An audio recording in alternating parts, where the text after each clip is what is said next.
If your car is throwing a check engine light for code P0135 or P0130 or P0132, your upstream oxygen sensor is likely toast. So today I'll be replacing the Bank 1 Sensor 1 O2 sensor in this 2008 Mazda 3.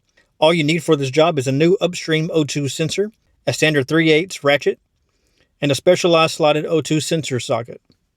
The slot lets the wiring harness slide through without getting pinched. Bank 1 Sensor 1 means upstream, located right behind the engine. As you can see, it sits right near the top and is super accessible. First, we need to make sure that the engine is completely cool before starting so you don't burn yourself on the exhaust manifold.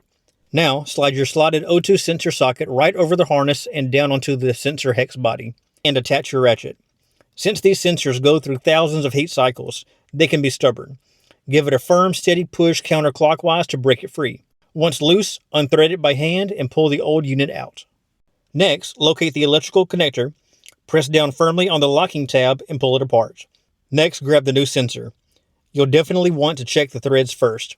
Most new quality O2 sensors come pre-coated with anti-seize compound right out of the packet, being careful not to touch the tip. Next, you want to hand thread it in so you don't cross-thread it. Once it's snug, slide your socket back over and tighten it down firmly with your ratchet. Then, snap the electrical harness connector back together until you hear it click. And lastly, you can clear your codes with the OBD scanner or take it for a quick drive and the light should clear itself. And that's it. You just saved a couple $100 doing it yourself. If you found this video helpful, hit the thumbs up button and subscribe for more videos like this.